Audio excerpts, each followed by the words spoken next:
Ibu Joyce yang akan melayani pada seminar pada sore atau siang hari ini. Silakan Ibu. Oke, terima kasih Bu Emi. Pertama-tama saya mengucapkan banyak terima kasih kepada DKWN yang telah memberikan kesempatan buat DKWD Maluku melayani dalam seminar kali ini. Ya, terima kasih karena memberikan kami kesempatan. Nah, puji Tuhan kita ada kembali dalam seminar yang akan diadakan oleh DKWN dan untuk memulainya kita awali dengan doa yang akan dipimpin oleh Ibu Heni Manhutu. Saya serahkan buat Ibu Heni untuk membawa kita di dalam doa pembukaan untuk seminar saat ini. Saya silakan Ibu Heni. Ya. Puji Tuhan, wanita-wanita terpuji yang Tuhan Yesus kasihi, sebelum kita ada dalam seminar saat ini, mari kita satu di dalam doa. Tuhan Yesus yang baik, kami berterima kasih sekali lagi buat kesempatan dan waktu yang Tuhan berikan bagi semua kami sebagai wanita-wanita terpuji Gereja Sidang Jemaat Allah seluruh Indonesia pada saat ini dalam seminar ini. Kami percaya bahwa lewat kesempatan ini Tuhan rindu supaya semua kami mau diberkati, bahkan diperlengkapi lewat seminar saat ini. Oleh sebab itu kami berdoa, biarlah Tuhan menolong kami, memberkati kami lewat kesempatan ini.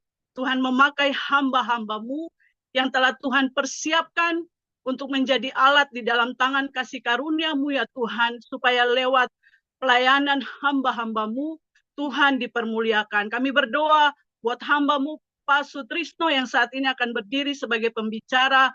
Kami percaya bahwa pengurapan itu telah terjadi di atas hamba-Mu.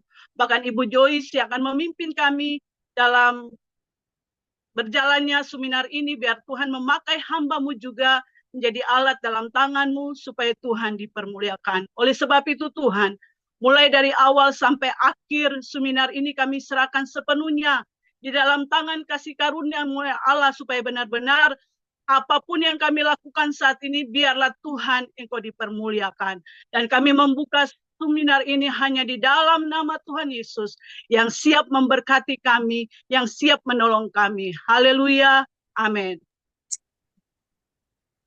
Puji Tuhan, ibu-ibu yang diberkati Tuhan, kita akan masuk kepada acara seminar kita dengan tema Gospel and Gadget. Pembicara kita kali ini adalah Pendeta Sutrisno. Beliau adalah seorang pemimpin muda yang luar biasa yang akan membawa kita dalam dengan tema Gospel dan Gadget dalam seminar kali ini. Sedikit profil dari beliau sudah berkeluarga dan memiliki satu orang istri, Ibu Pendeta Lampala Sinurat, kemudian 3 orang anak. Ya, dalam profil pelayanannya, beliau pernah menjadi sekretaris BPD Riau, Kepulauan Riau dan Sumbar periode 2013-2016. Kemudian pernah menjadi ketua BPD Riau, Kepri dan Sumbar periode 2016-2019. Gembala Sidang GSJ Eklesia di Kuantan, Singingi, Riau tahun 2005-2013. Pernah menjadi ketua BPD Riau dan Sumbar tahun 2023 sampai 2024. Perintisan dan Gembala Sidang GSJ MCF Pekanbaru Riau tahun 2013 sampai sekarang. Kemudian menjadi ketua umum Persekutuan Gereja-Gereja di Indonesia PGI Wilayah Riau periode 2024-2027. Demikian profil pembicara kita kali ini, dan waktu selanjutnya saya serahkan kepada Bapak Pendeta Sutrisno yang akan menyampaikan seminar bagi kita semua.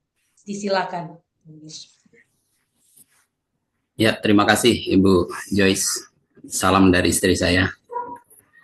Ya, beliau adalah rekan satu kelas Ibu Joyce. Saya rasa di Masohi ini sekarang. Di Ambon. Di Ambon ya. Salam juga untuk Pak Stemi tadi muncul di Zoom.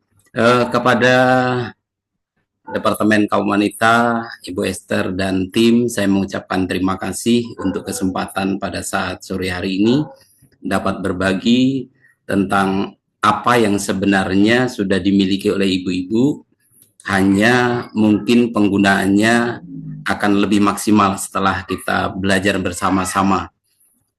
Nanti pertanyaan bisa disampaikan di dalam chat. Saya mendorong ibu-ibu kalau bisa yang ada 2 device, mungkin mengikuti Zoominarnya bisa pakai laptop, lalu buka Alkitabnya di dalam handphone, sehingga kita pelan-pelan saja tapi bisa langsung dipraktekkan. Bagi yang bertanya, saya senang kalau nanti bisa share layar handphonenya sehingga bisa langsung dipandu begitu. Baik, kita akan masuk ke materi inti. Kita mau belajar bersama-sama tentang Gospel and Gadget. Sekarang kita semua ada menggunakan gadget, dan hari ini saya mau sampaikan terkait dengan gadget khususnya yang Android. Jadi untuk yang iPhone saya mohon maaf tidak disampaikan pada materi ini karena pengguna iPhone sedikit dan lebih banyak pengguna Android. Demikian juga saya menggarisbawahi bahwa apa yang kita pelajari tentu tidak bisa menggantikan bangku kuliah dan juga tidak bisa secara serta-merta menggantikan pembelajaran kita ketika kita harus membaca buku-buku. Namun pun demikian, kita akan mendapatkan sesuatu yang sangat baik ketika kita memaksimalkan apa yang ada di tangan kita. Apa yang kita pelajari adalah sesuatu yang sungguh-sungguh sudah ada di tangan kita. Nah, di dalam flyer saya membuat bahwa sebaiknya ibu-ibu sudah mendownload Alkitab, secara khusus yang Yuku, lalu sudah mendownload juga aplikasi tentang tafsiran, panduan atau Alkipedia, dan juga tentang kamus. Saya berharap itu sudah di-download. Lalu ada juga 2 lagi tentang ya ChatGPT atau Alkitab GPT, itu juga sangat baik. Karena saya nanti akan sedikit banyak membahas terkait hal itu. Nah, ada beberapa yang sebenarnya sudah ada di tangan di tangan ibu-ibu sekalian terkait dengan apa yang ada di Alkitab di gadget kita masing-masing. Saya menggunakan aplikasi yang gambarnya warna hijau, ada juga mungkin yang biru, itu sama. Yang berbeda adalah kalau misalnya yang gambar aplikasi yang bukan dari Yuku. Bagi ibu-ibu yang sudah download Alkitab Yuku, mungkin boleh kasih jempol atau bisa kasih sudah atau bicara apa.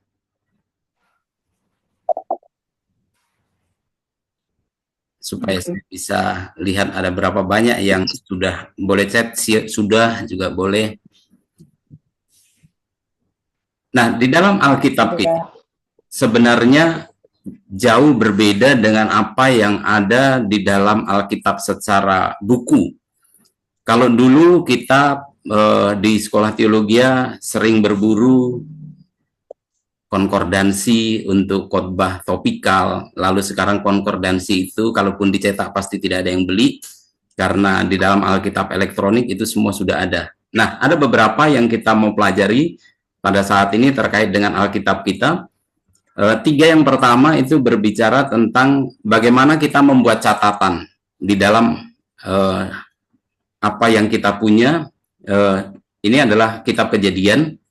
Bagaimana kita membuat catatan ketika kita mendengar khotbah atau ketika kita mau berkhotbah atau mungkin dalam pembelajaran sehari-hari, dan kita bisa mencatat. Biasanya pengilhaman Tuhan itu memang kita terima ketika kita sedang berdoa dengan sungguh-sungguh, tapi ada kalanya juga dalam keseharian kita ketika kita menunggu, ketika kita berada di satu tempat, kita melihat kejadian, lalu kita berpikir bahwa peristiwa itu cocok sekali dengan satu ayat Alkitab. Nah, bagaimana kita bisa menyimpan hal itu di dalam catatan kita yang terkait dengan ayat itu? Caranya adalah yang pertama kita lakukan adalah misalnya kita mau membuat catatan terkait dengan Kejadian pasal 1 ayat 1. Diklik saja atau ditekan, disentuh di ayat yang pertama ini, Nah, ketika kita sentuh, maka tampilan yang di atas sini akan berubah. Tampilan di sini akan berubah, dan kita akan tambahkan catatan. Kalau kita mau tambahkan catatan, maka kita tinggal klik tanda positif. Ketika kita klik tanda positif, ada 3 pilihan: pembatas buku. Dulu kalau kita menggunakan Alkitab yang cetakan itu ada pita warna biru sama pita warna merah gitu ya. Nah, sekarang kita nggak perlu itu. Ada 5 pita, tetapi juga ada pembatas. Lalu ada catatan. Yang ketiga ada sorot. Kita mau membuat catatan, maka kita klik catatan. Nah, akan muncul tampilan seperti ini. Ketika tampilan seperti ini, kita bisa mencatatnya. Misalnya pada hari ini kita sedang belajar tentang seminar, kita bisa menulis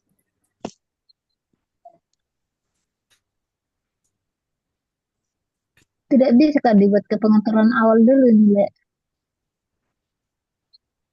Sebentar, saya mute dulu.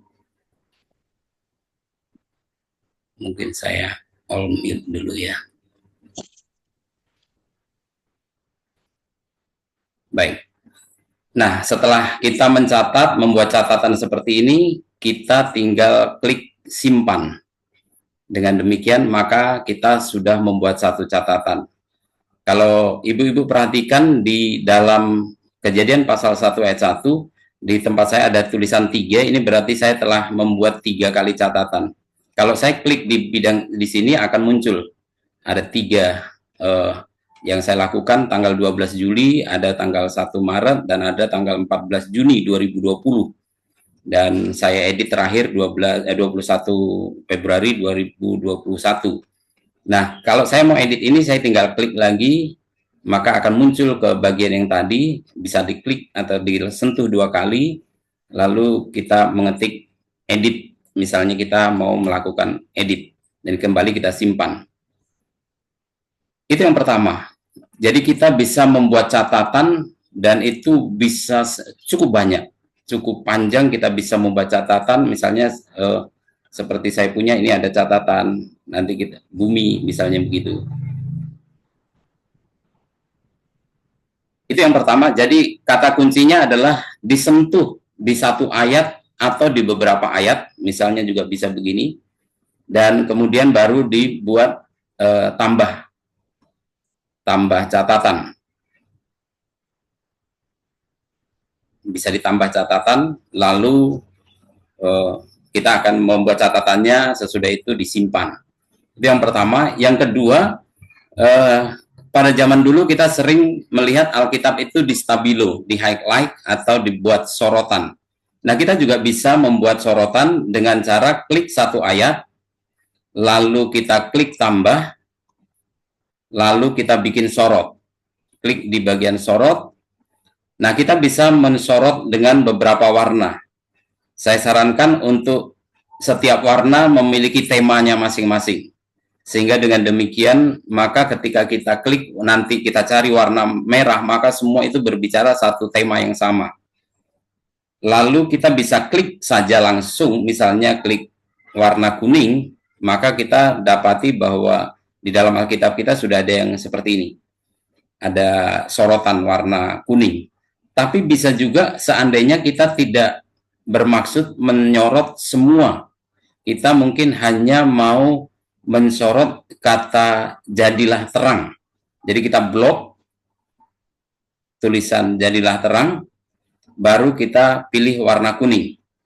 Maka yang tersorot itu hanya bagian jadilah terang. Jadi temanya jelas. Jadi itu yang kedua. Kita bisa mewarnai Alkitab kita. Kita bisa menghapusnya kembali jikalau kita mau. Ada orang-orang yang suka bersih, tapi ada juga yang pengen menandai bagian-bagian tertentu. Lalu yang ketiga adalah menambah pembatas buku. Pembatas buku itu misalnya Kejadian 1 ayat yang ketiga, saya akan buat pembatas. Nah, di tempat saya sudah ada pilihan judul dari pembatas buku. Jadi kalau berkaitan dengan visi gereja, saya akan masukkan ke visi gereja, akan saya pilih, atau tentang simple church, saya akan masukkan ke gereja sederhana, bahan KKA, saya akan masukkan bahan KKA, terkait dengan pembelajaran yang Rick Warren, saya bisa pilih, atau saya buat yang baru. Kalau saya buat yang baru, saya mesti klik di buat sini, misalnya ini tentang seminar atau water. Saya bisa klik water, lalu saya akan oke-kan, lalu saya oke-kan lagi, maka di sini sudah ada pembatas, dan ini pembatas dengan judul water. Itu 3 yang pertama. Saya minta kalau ada yang bersedia menjadi volunteer, mau mencoba. Adakah di antara ibu-ibu yang mau pandu saya? Jadi saya akan mengikuti kata-kata dari ibu-ibu. Yang mau bantu saya bisa kasih raise hand atau kasih jempol supaya saya on-kan mic-nya. Lalu nanti saya mengikuti panduan perkataan. Ada yang bisa bantu saya? Ibu-ibu, mari. Angkat tangan saja dulu, atau bikin jempol dulu. Atau untuk yang pertama, Ibu Joyce lah ya. Ibu Joyce boleh open mic.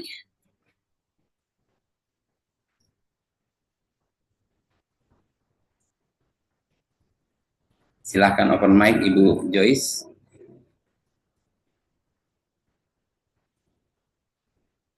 Ya. Nah, Ibu tolong pandu saya. Oh ya, nanti Ibu ada satu yang angkat tangan. Tolong pandu saya untuk membuat catatan di dalam Alkitab ini.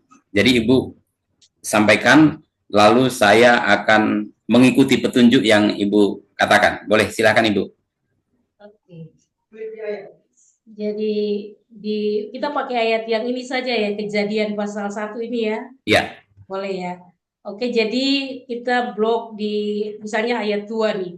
Ayat 2 saya klik ayat 2 ya. Blok, iya. Oke. Kemudian ditambahkan ditambah plus. Oke, plus kita klik di. Oke, kita pilih catatan. Pilih catatan. Baik, apa catatannya Ibu? Biar saya ketikkan. Contoh saja. Water 2 misalnya. Water 2. Ya. Oke, untuk menyimpannya bagaimana Bu? Klik yang simpan di. Klik di simpan ya. Baik, terima kasih Ibu Joyce. Kita sudah punya. Nanti kita akan cek apa yang sudah kita kerjakan. Tadi ada satu ibu yang sudah angkat tangan. Bisa sekali lagi angkat tangan.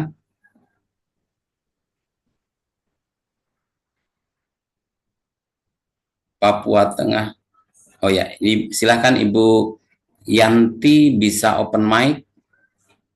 Boleh juga open videonya.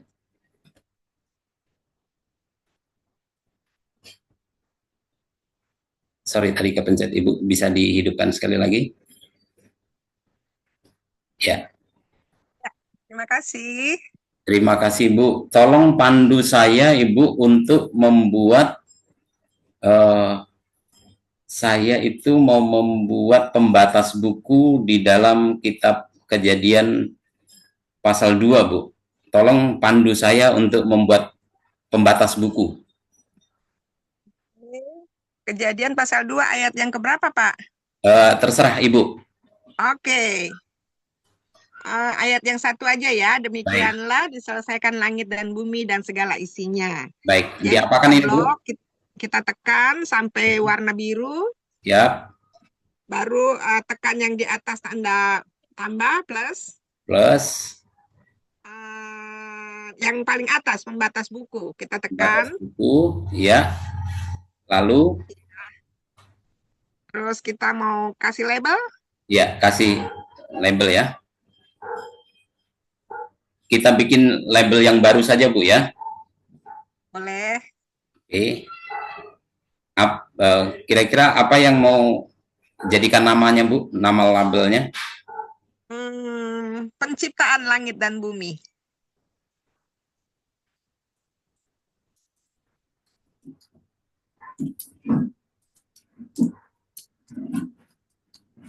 Begini Bu ya. Oke. Oke, kita okekan Bu ya. Baik, terima kasih Ibu. Baik, terima kasih. Semangat Bu Ibu, wanita terpuji. Semangat, semangat. Oke, sekarang kita tiga yang kedua. Sebelum ketiga yang kedua, kita bisa mencari misalnya kitab Ulangan pasal 6 ayat 8. Nah, itu caranya adalah klik saja di bagian kejadian ini, nama kitabnya. Di sini ada tiga pilihan, bisa menggunakan telusuri, artinya diketik, atau ditelusuri, dipilih seperti ini, misalnya dicari, atau bisa menggunakan cara diketik, jadi kita ketik begitu Kejadian pasal 2 ayat 1. Saya lebih mudah menggunakan yang pakai pilih. Jadi misalnya saya Ulangan pasal 6 ayat yang ke-8.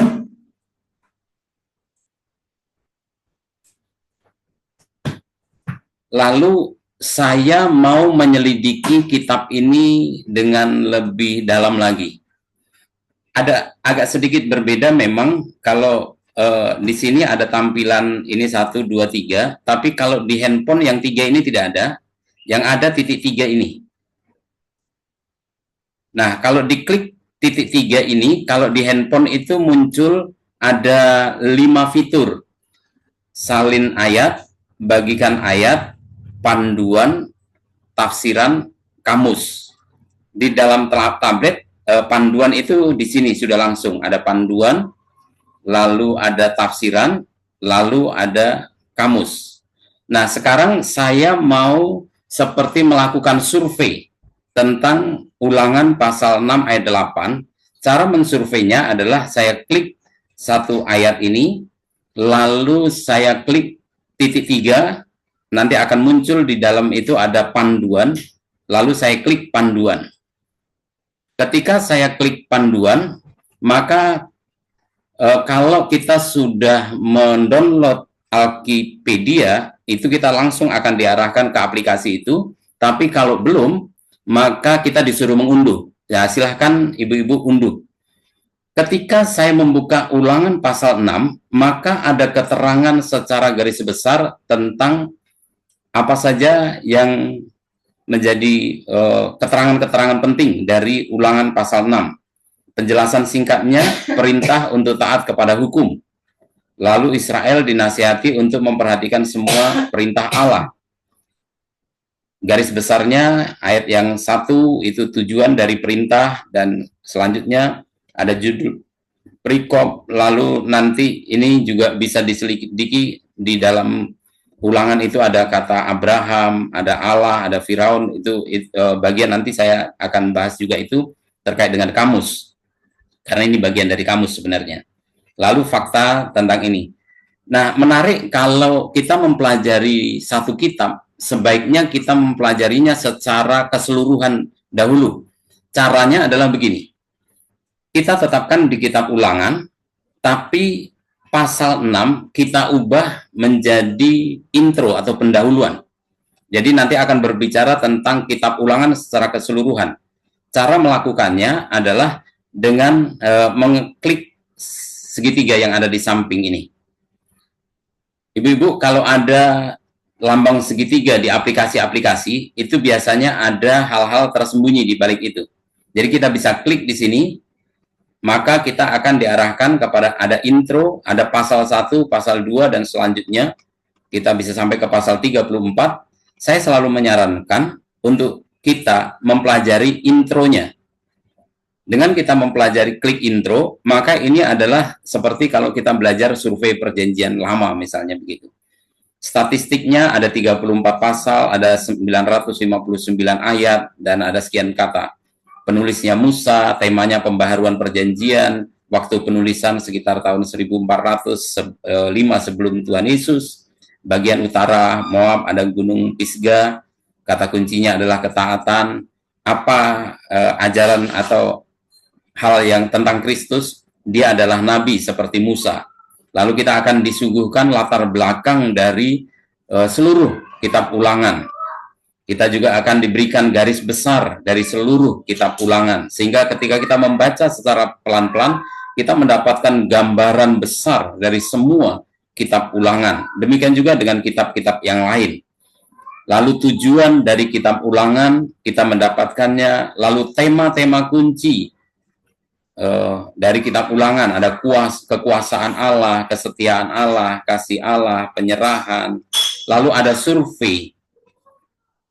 Ini juga hal-hal yang penting. Lalu ada ciri khas, ciri-ciri khas dari kitab Ulangan itu ada 4 ciri khas yang menandai Ulangan. Ulangan menyediakan bagi angkatan Israel yang baru. Jadi ini generasi yang baru. Merupakan kitab hukum kedua. Lalu berbicara dengan kitab kenangan juga. Ada keterangan. Kemudian penggenapan dalam perjanjian baru. Apa yang dinubuatkan dalam kitab Ulangan, kita juga bisa menelusurinya. Misalnya ini, ketika Yesus dicobai oleh iblis, ia menanggapinya dengan mengutip ayat-ayat dari kitab Ulangan. Kita bisa klik di sini dan kita akan mendapati ya seperti ini. Kita akan dibawa ke Matius, ada tertulis manusia hidup bukan dari roti saja. Ternyata itu kutipan dari kitab Ulangan. Jadi kita bisa mendapatkan gambaran secara luas apa itu kitab Ulangan. Kalau kita mau mempelajari yang lain, kita bisa langsung juga klik panah atau segitiga yang di samping kata Ulangan. Kita bisa klik, lalu kita bisa, misalnya saya pengen juga mempelajari kitab Matius. Kita klik di Matius, maka ini adalah beberapa hal terkait dengan kitab Matius. Jadi di sana kita dapatkan Matius, penulisnya Matius juga disebut Lewi dan yang lain-lain. Nah, ini akan sangat menolong ketika kita tahu Matius ditulis tahun 60 Masehi. Kemudian misalnya yang agak menarik lagi adalah Yohanes. Injil Yohanes, misalnya kita dapati bahwa ternyata Injil Yohanes itu ditulis dalam kurun waktu antara tahun 80 sampai 95. Kalau kita melihat data ini, kemudian kita compare dengan peristiwa Jenderal Titus menghancurkan bait Allah, maka kita bisa melihat bahwa apa yang dikatakan di dalam kitab Yohanes, bahwa tidak ada satu batu yang terletak di atas batu yang lain di dalam bait Allah, itu kemudian ternyata Injil Yohanes ditulis setelah peristiwa itu digenapi. Nah, dari mana kita bisa tahu seperti itu? Ya, ketika kita mempelajari secara umum saja tentang kitab Yohanes. Oh, kitab Yohanes ditulis setelah bait Allah dirobohkan atau dihancurkan oleh Jenderal Titus di tahun 70. Jadi kita punya gambaran bahwa tulisan Yohanes bukan mengutip kata-kata Yesus, tapi tidak hanya sekedar sebagai nubuatan, tapi juga bahwa nubuatan itu sudah digenapi. Karena kemudian memang kitab itu ditulis setelah peristiwa bait Allah itu dihancurkan. Dia adalah anak Allah. Kata kuncinya adalah tentang kehidupan. Mungkin ditulis di Efesus. Itu berbicara tentang, berarti waktu itu Yohanes kemungkinan sedang ada di Efesus. Ada prolog tentang Logos, lalu ada memperkenalkan Kristus kepada Israel. Kemudian kita terus bisa dapatkan tujuan dari penulisan. Kita mendapatkan sedikit berbeda tulisan Yohanes dari ketiga Injil sinoptis. Karena apa? Karena memang ternyata Yohanes ditulis ketika orang dalam tanda kutip mulai mempertanyakan tentang ketuhanannya Yesus atau kealahannya Yesus. Nah, dari sini kita mendapatkan tujuan dari penulisan, bahwa Yesus adalah Mesias anak Allah, supaya kamu oleh imanmu memperoleh hidup dalam namanya. Jadi jelas dengan kita membuka panduan, kita mendapatkan banyak sekali keterangan. Belum lagi kalau secara detail kita misalnya mau mempelajari kitab Yohanes pasal 3:16. Kita akan melihat ada garis besar. Jadi ketika kita menyampaikan pengajaran baik di KKA atau di dalam ibadah kaum wanita, kita bisa membaca satu ayat, tapi kita juga bisa melihat konteks sebelum dan sesudahnya. Dengan demikian, maka kita akan semakin minim dalam kemungkinan kita salah mengartikan firman Tuhan. Jadi kata kuncinya, saya ulangi, tentang bagaimana caranya supaya kita bisa sampai kepada panduan adalah klik atau tekan sentuh satu ayat, lalu sentuh titik 3 di handphone, lalu nanti ada 5 pilihan, salin ayat, bagikan, di bawahnya ada panduan, ada tafsiran, baru ada kamus. Kliklah panduan. Kalau belum mendownload panduan, maka akan diarahkan untuk mendownload panduan. Itu yang pertama, bagian kedua. Yang selanjutnya kita pengen juga tahu tafsiran. Apa sih pendapat orang tentang ayat ini? Nah, menarik sekali. Caranya adalah kita klik satu ayat itu, lalu kita klik tulisan tafsiran. Nah, kita akan diarahkan ke sini. Di handphone kadang-kadang ada seperti di sini tulisan begini dan kita harus klik sebelahnya. Di sini ada beberapa tafsiran atau pelajaran yang sudah tertulis. Saya menyarankan untuk yang MHC ini dibuka di awal, karena di sini memberikan banyak sekali masukan, banyak latar belakang, bahkan kadang-kadang kata yang dipakai itu dijelaskan di sini.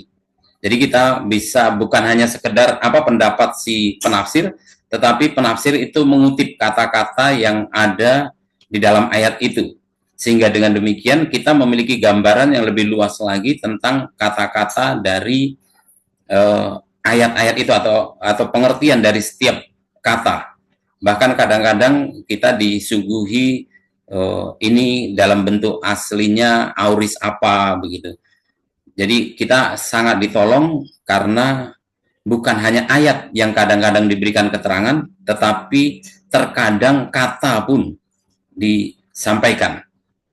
Kata mencobai dia, janganlah kamu mencobai dia, artinya janganlah kamu dalam keadaan genting sekalipun menyaksikan kuasa, hadirat, dan penyelenggaraan Allah ataupun berbantah dengan dia.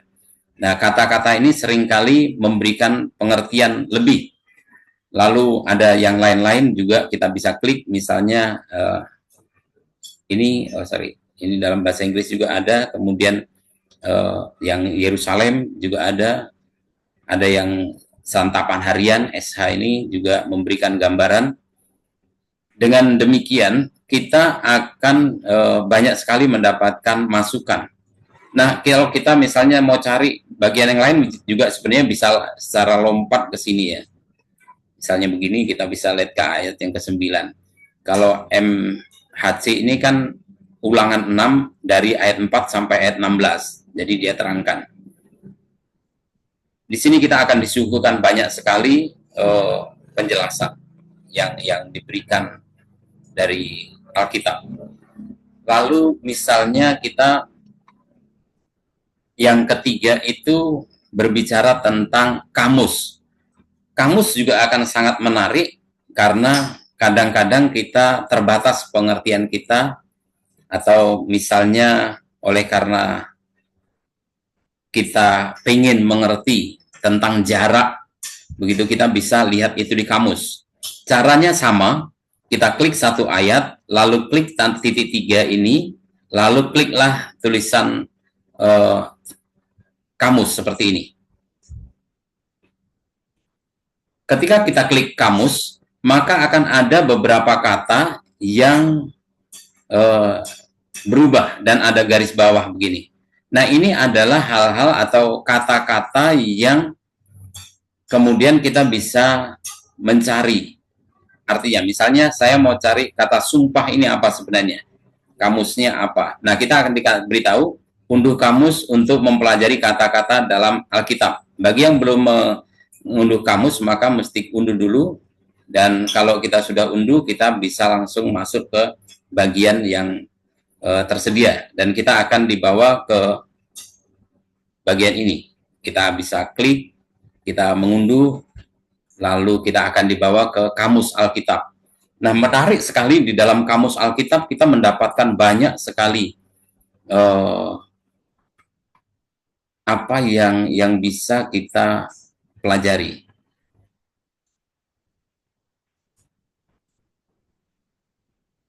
Saya ulang prosesnya.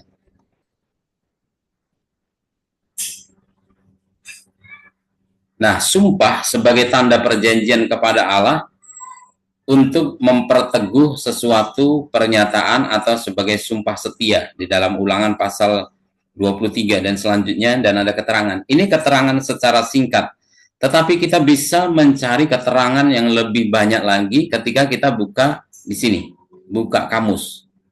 Ketika kita buka kamus, maka kata sumpah kita akan disuguhkan dengan banyak sekali. Ada dua sumpah, yang satu adalah sumpah sebagai tanda perjanjian, dan ada sumpah yang menghujat segala macam kenajisan. Jadi ada dua sebenarnya. Dan di sini kita akan diberitahukan apa yang hak jelaskan. Lalu kalau kita membaca dari kitab Yunaninya, kita akan mendapati warna-warna hijau ini bisa diklik untuk mendapatkan keterangan lebih lanjut. Sumpah adalah orang memanggil Tuhan menjadi saksi untuk pernyataan yang dilakukan dan meminta ke datangnya bencana. Dan di sini kita mendapati terus banyak sekali keterangan-keterangan bahasa Indonesia sehari-hari menggunakan penjelasan seperti ini.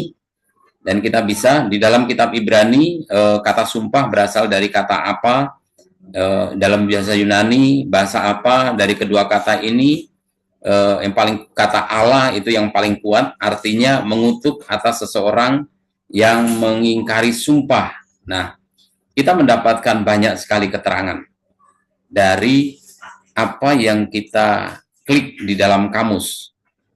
Lalu misalnya kita sedang belajar tentang Yerusalem.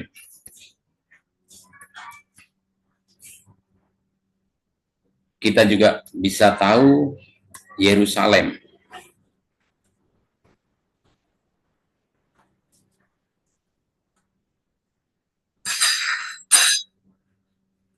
Ya, kita bisa pelajari Yerusalem, dan kita akan dibawa ke Yerusalem itu apa saja. Ini keterangan-keterangannya ada di sini. Kalau kita klik, kita mendapatkan keterangan, tetapi paling tidak pada zaman purba sering disebut Salem. Di dalam Kejadian pasal 14 ayat 18, Mazmur 76 ayat 3. Kemudian banyak keterangan di sini, orang-orang Yebus dinamai tahta Tuhan, kota Allah, kota Daud, kota yang tidak ditinggalkan. Jadi itu istilah-istilah lain dari kata Yerusalem, kota yang kudus, dikelilingi gunung-gunung. Itu keterangan yang diberikan di dalam kitab Mazmur, dan dilukiskan sebagai besar, cantik, kegirangan, dan yang lain-lain. Kita mendapatkan itu semua dari penjelasan di dalam kamus. Kita juga sebenarnya bisa menyalin kalau kita ingin menyalin untuk dikutip di dalam khotbah kita. Terkait dengan Kristus, Yesus berkhotbah di Yerusalem, Yesus disalib di Yerusalem, dia masuk ke Yerusalem sebagai raja, di depan orang banyak, mengadakan banyak mujizat, Injil mula-mula diberitakan di Yerusalem, dan selanjutnya. Kemudian juga kita diberitahukan tentang Yerusalem, bahkan kita bisa membuka peta dari Yerusalem. Ini cukup banyak keterangan dari Yerusalem. Dulu kita harus punya buku besar, ya semacam ensiklopedia gitu ya. Kalau dulu di sekolah teologi kita pengen sekali punya itu, sekarang kita banyak ditolong dengan apa yang ada di sini. Bahkan kalau kita melihat di sini arti teologis, lalu kita juga akan disuguhi satu peta. Ada dua jenis peta, hampir semua selalu ada peta. Peta Google, artinya yang sekarang, tapi juga ada peta yang Alkitab, yang biasa kalau kita dulu di belakang itu ada tema, ada peta, dan itu ada di sana. Nah, coba kalau kita misalnya masuk ke Google, kita akan dibawa ke aplikasi Google juga untuk mengetahui tentang Yerusalem. Kalau misalnya kita orang yang suka menyampaikan sesuatu yang berapa sih jaraknya antara Yerusalem dengan tempat saya berada sekarang, itu kan bisa kita klik rute seperti kita menggunakan Google Map ketika kita berada di mana, begitu ya, lokasi Anda, dan kita disuguhi satu jarak yang kalau misalnya kita berjalan kaki itu ternyata dari Pekanbaru sampai ke Yerusalem itu bisa 96 hari. Ini dari Sumatera sini, lalu jalan ke sini, ya tentu sebagian pasti harus penyeberangan, lalu sampailah ke Yerusalem. Nah, ini menarik karena jumlah kilometernya itu adalah 10.366 kilometer. Jadi dengan kita membuka seperti ini, bisa juga misalnya dari Yerusalem ke Bethlehem, misalnya begitu. Kita mau tahu seperti apa sih kira-kira gambarannya kalau kita berbicara tentang Yerusalem dan Bethlehem. Nah, ini kotanya. Kalau ibu-ibu suka misalnya di dalam khotbah menunjukkan gambar-gambar seperti ini juga bisa. Ini juga bisa diperkecil dengan cara dicubit atau direnggangkan. Dengan begini kita mendapatkan gambaran yang, oh, Yerusalem itu adalah sebuah kota yang sungguhan ada. Ya, kita tahu itu, tapi kalau mengajar sekolah minggu akan sangat senang kalau anak-anak dibawa kepada satu gambar yang, oh, seperti itu. Ada yang seperti masjid gitu misalnya begitu. Nah, itu akan sangat menarik. Jadi bagian kedua dari pembelajaran kita adalah bagaimana kita mendapatkan keterangan atau survei atau ciri-ciri khas itu menggunakan panduan atau Alkipedia, lalu kita bisa mendapatkan keterangan sedikit lebih detail dari tafsiran orang-orang, dan kita bisa mendapatkan keterangan dari kamus. Kalau di Alkitab kita itu di bagian belakang ada kamus, tapi itu sangat kecil atau sangat sedikit keterangan yang diberikan. Tapi kalau di gadget kita itu kita bisa sangat banyak kita pelajari. Oke, saya mungkin sampai di sini dulu. Siapa yang bersedia menjadi volunteer lagi untuk pandu saya? Boleh angkat tangan. Saya mau mengulang pelan-pelan supaya, karena ini lumayan penting untuk kita tahu. Boleh raise hand yang mau bantu saya?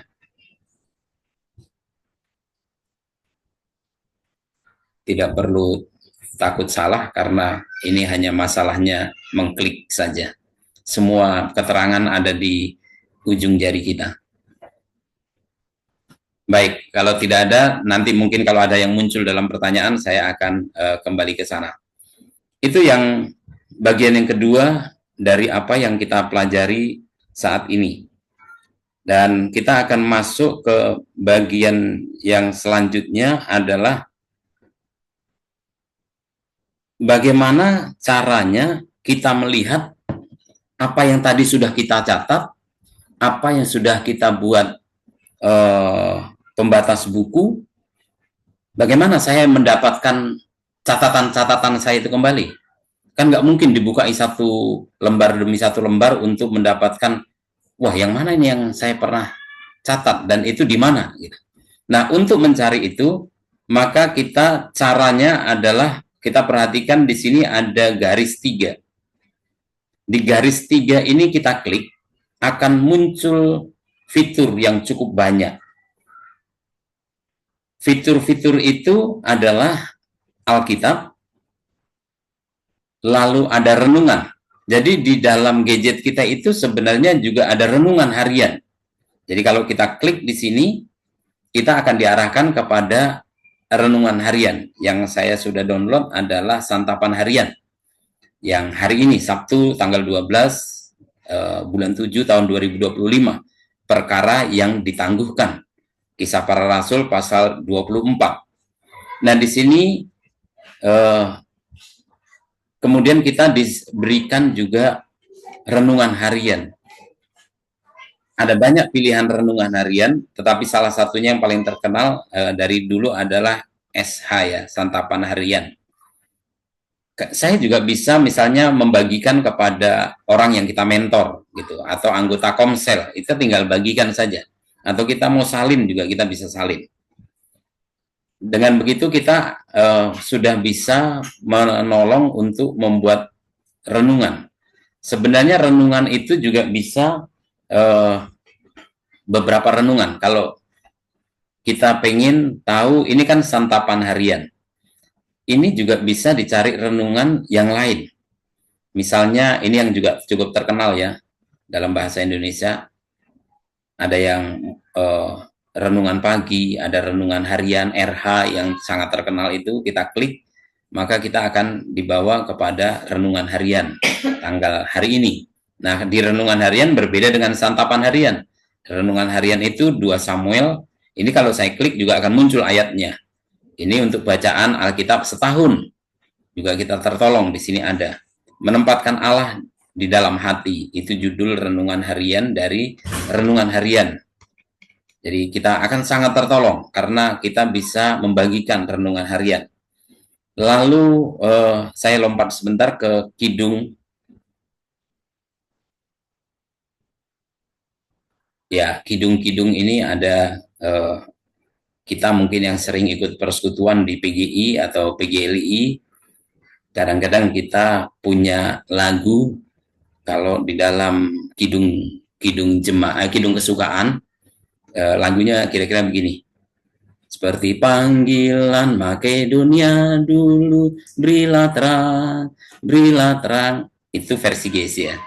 Versi gereja-gereja kidung jemaat dia mengatakan, berkumandang suara dari seberang, kirimlah cahayamu. Jadi kita akan memiliki khasanah lagu yang cukup banyak, dan ini banyak yang kalau kami di Sumatera itu biasa ada yang namanya buku indie. Di handphone saya ada buku indie. Buku indie itu lagu-lagu dalam bahasa Batak. Buku nyanyian dalam bahasa Batak. Jadi kalau yang mau sering ada ibadah penghiburan atau ibadah apa dan mengikuti dari gereja-gereja yang menggunakan bahasa Batak, itu bisa juga. Sehingga kita nggak ketinggalan zaman begitu. Lalu tentang membuat jadwal bacaan, kita juga bisa untuk pembacaan 1 tahun itu kita bisa pilih, misalnya kita mau bikin ini, kita mau, ini ada GSA Pamitran tahun 2024, dia memasukkan ke aplikasi ini daftar untuk bacaan hariannya begitu. Atau kalau misalnya kita pengen yang lain, kita bisa klik di tanda tambah di sini, lalu kita bisa mencari saya mau membaca berdasarkan yang mana. Ini ada banyak sekali pilihan jadwal bacaan. Ini untuk 56 ini untuk 365 hari selesai. Ada yang juga misalnya 2 tahun gitu, ada yang sampai banyak. Jadi ini yang baru juga, karena kita juga bisa sebenarnya mengisi bagian ini. Beberapa kali saya perhatikan GSCA juga ada beberapa GSCA yang masukkan, dulu Bandungan Selatan juga memasukkan daftar bacaan. Yang tadi saya download juga itu ada GSCA juga. Jadi saudara yang mau, kalau saudara mau membuat sendiri daftar ya bisa juga ditulis ini. Ini adalah rencana baca GSCA Pamitran.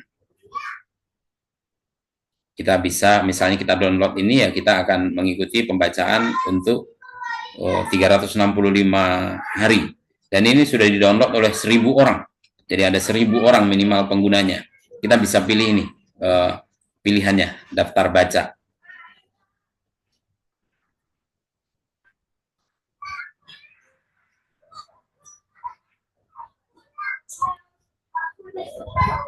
Baik, kemudian kita sampai ke bagian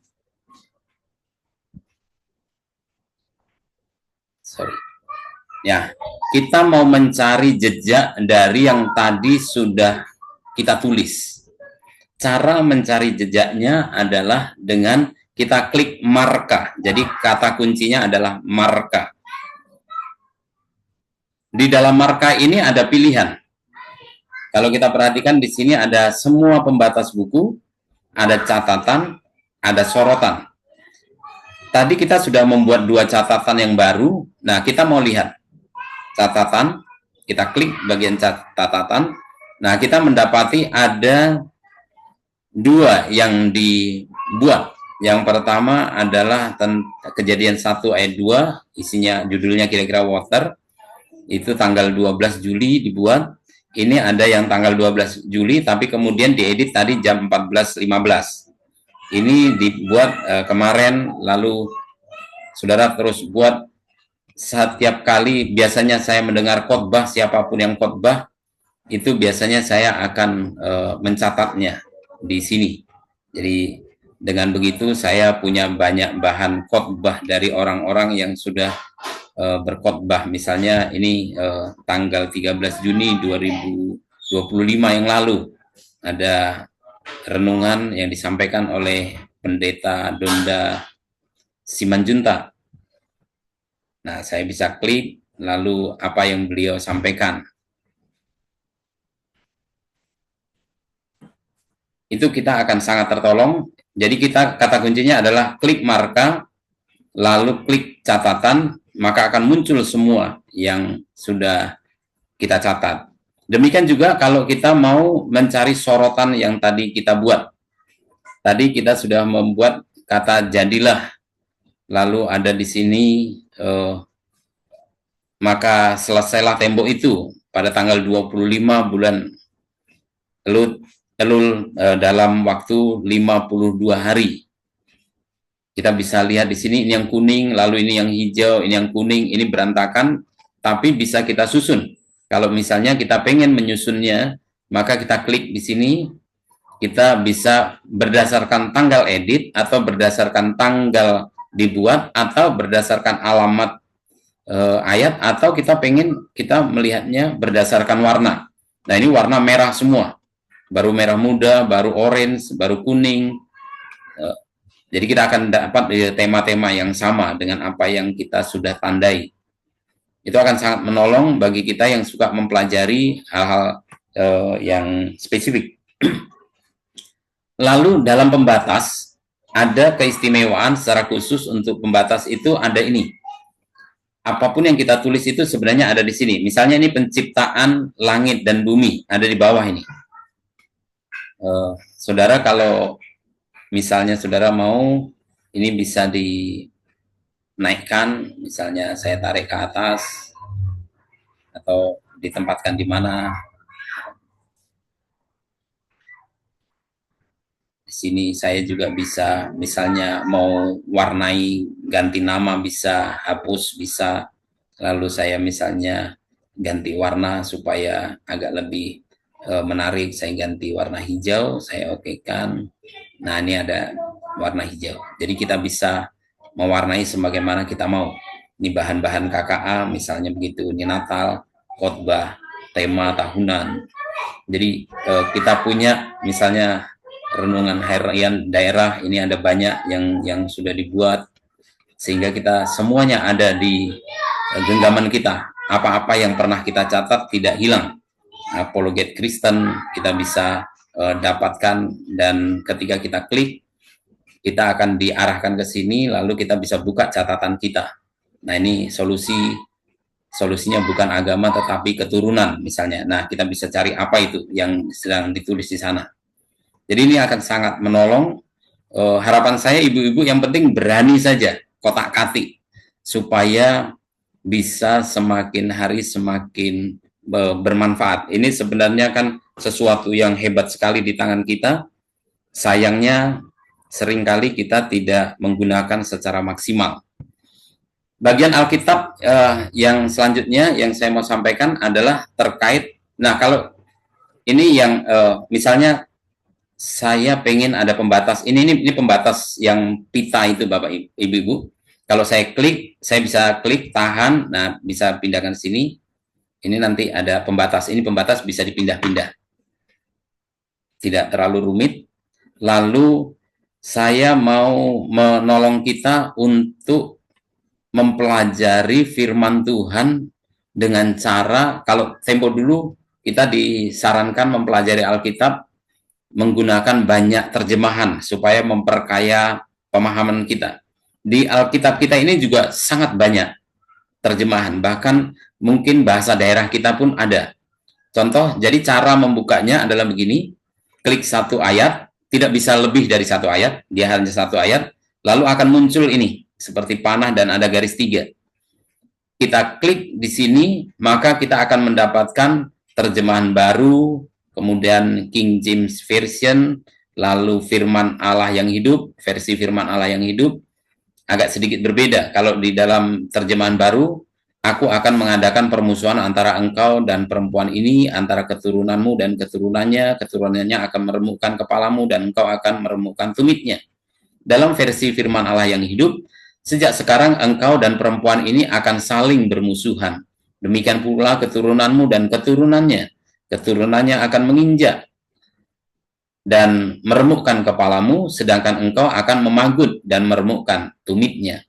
Bagi kita yang mungkin masih akrab dengan terjemahan lama, Alkitab yang terjemahan lama, bisa juga ini TL terjemahan lama, maka aku akan mengadakan perseteruan antaramu dan perempuan ini, dan antara benihmu dengan benihnya, maka ia akan meremukkan kepalamu dan engkau pun akan mematuk tumitnya. Versi mudah dibaca, aku akan membuat engkau dan perempuan ini saling bermusuhan, anakmu dan anak-anaknya saling bermusuhan. Engkau akan menggigit kaki anaknya, tetapi ia meremukkan kepalamu. Dalam bahasa Jawa juga ada, kalau yang di handphone saya ada juga yang dalam bahasa Batak. Lalu ada bahasa Indonesia masa kini atau bahasa Indonesia sehari-hari. Ada juga ini yang dalam Greek version, ada juga bahasa Melayu, karena kami tinggal di daerah Melayu. Engkau dan perempuan ini akan saling membenci, keturunannya dan keturunannya akan senantiasa bermusuhan. Sentiasa gitu ya. Keturunannya akan meremukkan kepalamu dan engkau akan mematuk tumit mereka. Ada banyak, kemudian ada juga versi-versi terjemahan sederhana Indonesia versi 3.4 dan yang lain-lain. Jadi kita ini versi yang kalau yang tahu bahasa Jerman ya boleh juga. Jadi ada banyak sekali versi. Kalau kita mau mengubah, sekarang saya mau membacanya dalam bahasa versi firman Allah yang hidup, maka tinggal saya klik, maka bacaan saya di sini sudah yang versi firman Allah yang hidup. Kelihatan di sini sudah versi firman Allah yang hidup. Nah, kalau saya klik di sini, maka ada pilihan banyak sekali. Saya bisa misalnya dalam bahasa Jawa tahun 1981 bisa kelihatan, atau dalam saudara yang bahasa Kalimantan, seingat saya juga sudah ada. Kemudian berita yang baik juga sudah ada. Jadi ada banyak sekali pilihan yang akan memperkaya pemahaman kita. Saya kembalikan ke terjemahan baru karena itu yang sekarang secara umum kita pergunakan. Kemudian kita kadang-kadang pengen dalam tayangan yang secara bersamaan kita langsung disuguhkan dua terjemahan. Nah, caranya adalah kita klik tiga garis di atas, kita sentuh, lalu kita pilih ke bawah, scroll ke bawah, lalu ada di sini belah. Kita klik, kita sentuh ini sampai akhirnya muncul ini, tinggal kita pilih. Misalnya kita firman Allah yang hidup. Maka kita melihat bahwa yang di atas ini adalah terjemahan baru dan yang di bawah ini adalah versi firman Allah yang hidup. Atau mungkin ada yang suka dengan kanan kiri, bersebelah-sebelahan, bukan atas bawah. Kita bisa klik yang ini, bagian ini akan mengubah. Nah, ini kanan kiri. Yang sebelah kiri ini kata terjemahan baru, dan yang kanan ini adalah firman Allah yang hidup. Jadi kalau saya klik di sini akan terklik juga. Kalau ini saya geser ke atas, kita akan mendapati begini. Lalu saya juga bisa geser yang di sini. Jadi kita bisa langsung mempelajarinya kanan kiri. Itu dengan cara kita belah layar kita. Kalau kita mau kembalikan, klik lagi, maka akan kembali. Nah, terakhir untuk bagian yang ini, yang saya mau sampaikan adalah ini.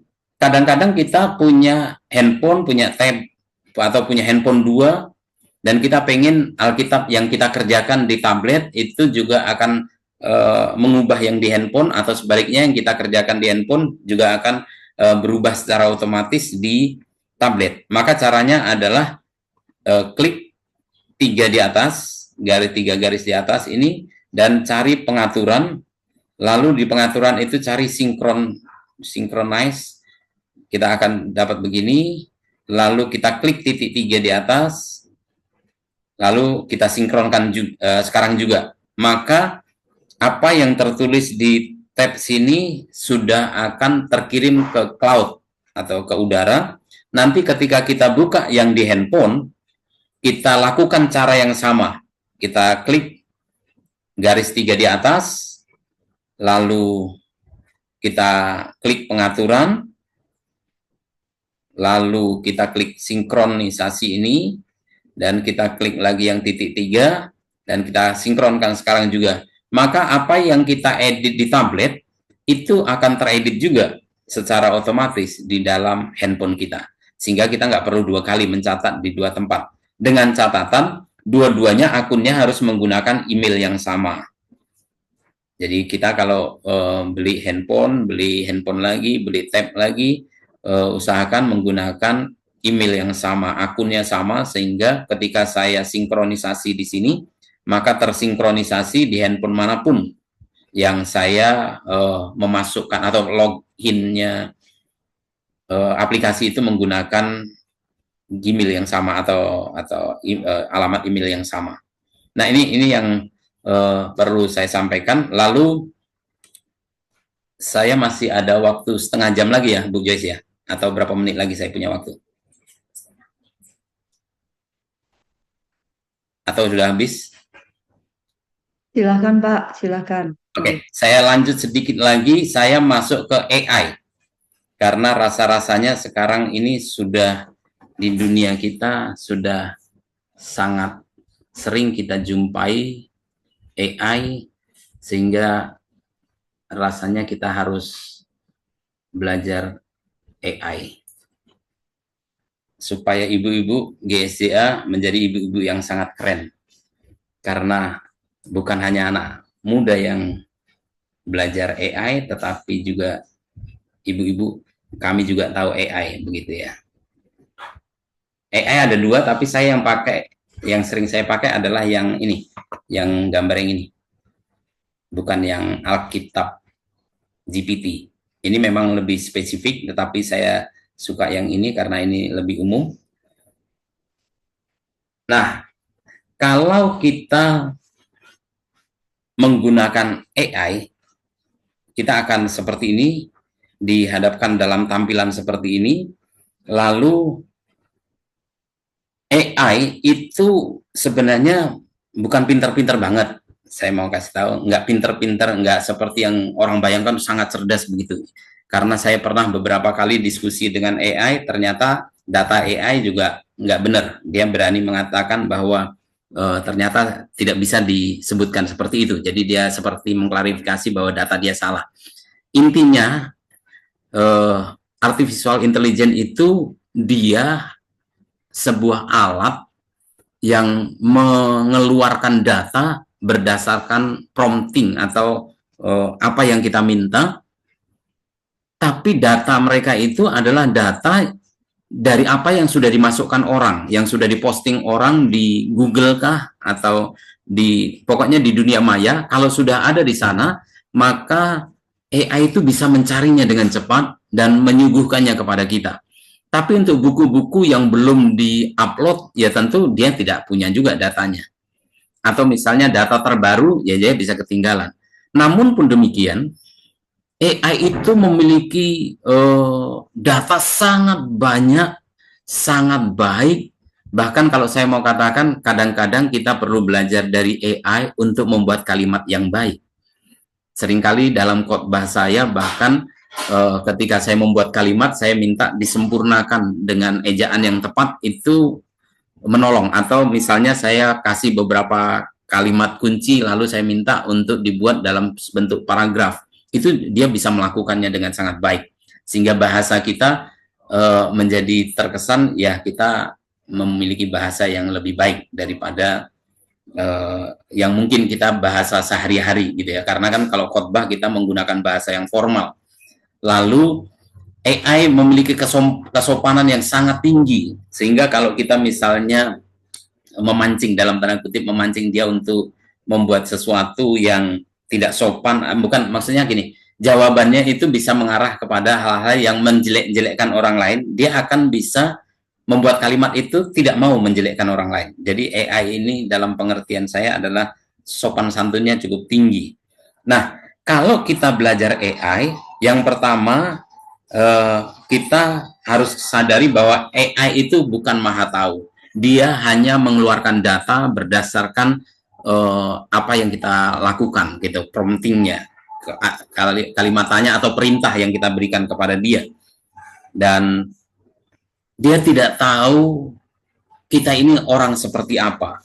Itu sebabnya saran saya kalau membuka AI, beritahukan kepada AI dalam istilahnya prompt ya, promptingnya, kalimatnya itu siapa kita dengan jelas, menyebutkan latar belakang. Misalnya saya adalah guru sekolah minggu. Nah, itu akan sangat baik kalau misalnya kita beritahu.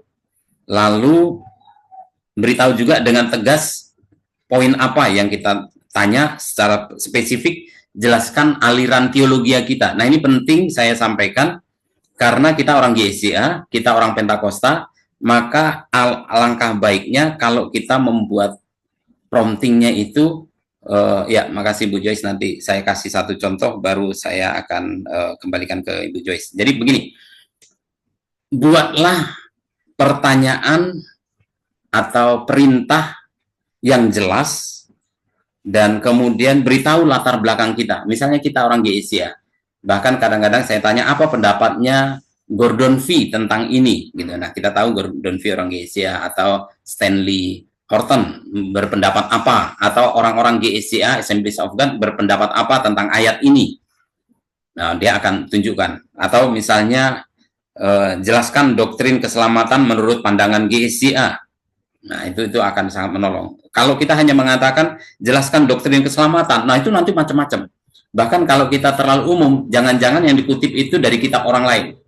Saya pernah membuat pertanyaan yang terlalu umum dan kemudian dia bukakan dari surat An-Nisa gitu ya. Dan saya juga kaget, kenapa jadi surat An-Nisa, kan saya mau cari kitab Kejadian gitu. Contoh-contoh seperti itu. Nah, saya misalnya, saya akan kasih contoh. Ketika kita sudah buka, kita akan sampai kepada titik ini, kita bisa bertanya begini. Misalnya, saya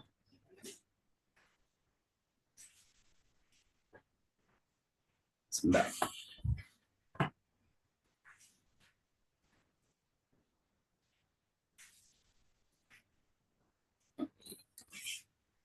Saya pemimpin kelompok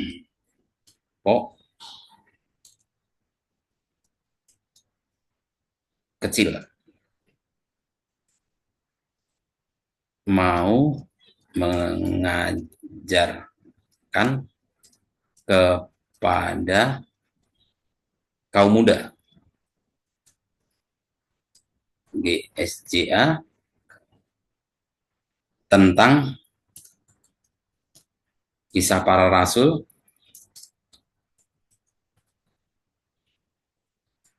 3 ayat 16. Berikan 3 poin.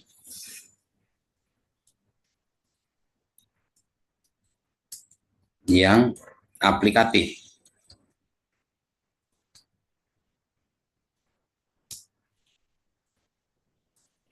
Lalu kita klik bagian panah di sini dan dia akan bekerja.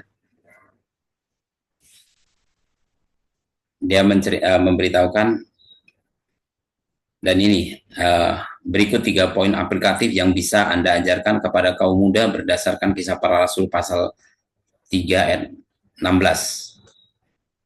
Lalu ini aplikasinya, ada poin yang kedua, dan itu sangat menolong. Tapi sekali lagi harus berhati-hati karena dia hanya menyampaikan data dan tidak selalu datanya itu benar atau datanya tidak selalu sesuai dengan doktrin GSJ. Nah, itu yang mesti berhati-hati. Itu sebabnya selalu berikan keterangan apa pendapatnya menurut Gereja Pentakosta, begitu misalnya. Bahasa roh dan karunia-karunia menurut pandangan Gereja Pentakosta itu seperti apa gitu. Nanti dia akan jelaskan. Nah, sebuah keniscayaan bahwa memang pada akhirnya kita akan berhadapan dengan AI, tetapi manfaatkan. Satu yang terakhir sebelum saya serahkan ke Ibu Joyce, ada namanya efek dari filter bubble efek. Itu istilahnya begini, itu adalah istilah algoritma.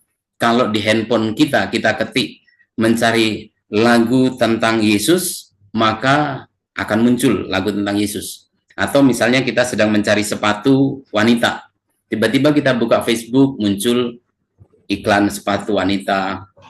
Lalu kita buka Instagram, muncul iklan itu juga. Kita buka aplikasi lain, muncul iklan itu. Itu namanya adalah filter bubble effect gitu ya. Jadi itu kata kunci yang pernah kita keluarkan atau kita ketikkan di dalam satu handphone kita, itu akan dicatat oleh algoritma dan dia akan mengolahnya sedemikian rupa sehingga itu akan dijadikan iklan kepada kita di mana-mana. Nah, saran saya kepada ibu-ibu, daripada melarang anak-anak untuk belajar ini dan itu, lebih baik sesekali minta tolong kepada anak-anak, tolong bukakan di handphonemu apa itu pekerjaan Roh Kudus. Lalu anak-anak akan ketik itu di Google-nya, dan secara tidak langsung di handphone anak kita sudah pernah membahas tentang Roh Kudus. Kalau kita sering-sering mengatakan itu, maka anak kita secara tidak langsung di iklan-iklannya akan sering muncul penjelasan tentang Roh Kudus, karena kita secara sengaja memasukkan kata kunci itu di sana. Itu yang saya sampaikan. Terima kasih. Saya serahkan dulu kepada Ibu Joyce.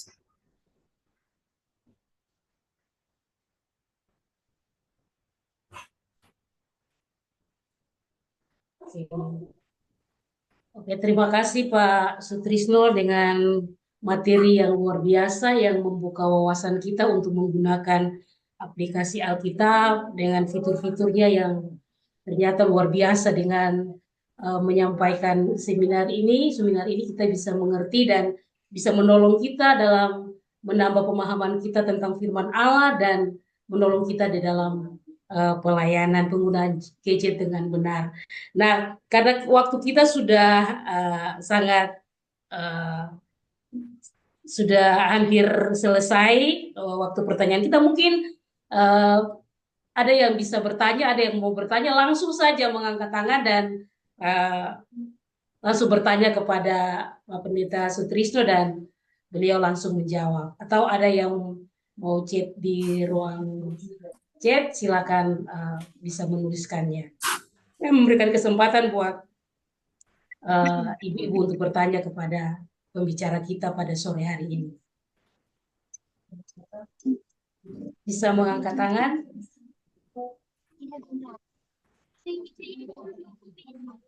Ibu Joyce, ada pertanyaan yang di chat kolom. Iya. Oke, saya mau baca, ada pertanyaan yang di chat. Ini siapa ya? Pertanyaannya, apakah Alkitab digital dapat diakses secara offline sehingga dapat digunakan tanpa koneksi internet, Pak? Ya, Alkitab, baik Alkitab, penuntun, tafsir, maupun kamus, asal kita sudah download, semuanya bisa dipergunakan dengan offline. Jadi kita sudah langsung punya di dalam secara keseluruhan. Tidak harus online. Iya. Tapi yang belum punya akun, yang pertanyaan Bu Lili, ya memang harus download dulu baru login gitu ya. Nanti kalau nggak ngerti tanya sebelah, sekarang sudah rata-rata sudah pintar, bisa.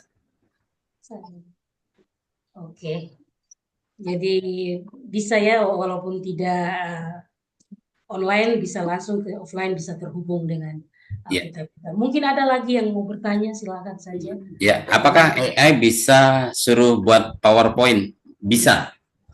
Dan kalau butuh gambar, minta gambar spesifik, digambarkan baru juga bisa. Jadi misalnya gambarkan sketsa, itu bisa. Bisa dicontohkan Pak sedikit Oke, gitu. saya kasih contoh ya, karena ini menarik ini. Ini menarik ini. Kalau sekarang saya lihat mahasiswa-mahasiswi STT itu sudah banyak yang pakai ini. Dan sayang kalau ibu-ibu nggak pakai. Ya, ChatGPT ya. AI-nya itu dari ChatGPT misalnya, ya, buat gambar sketsa. Saya biasanya meminta sketsa karena itu lebih terang.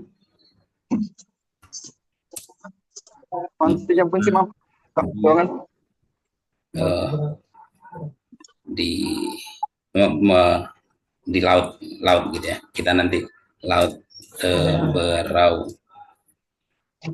Nah, biasanya memang butuh waktu. Nah, ini sedang menggambar. Proses. Buat, nanti akan ada buat PPT dari poin di atas.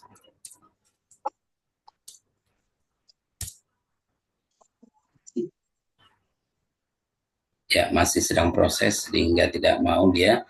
Nah, kita bisa klik misalnya kita mau tahu di sini untuk melihat apa saja yang sudah pernah kita kerjakan di ChatGPT. Bahkan bagi gembala sidang baru atau yang perintisan mau membuat kalimat-kalimat visi misi, itu akan sangat tertolong dengan menggunakan ChatGPT ini.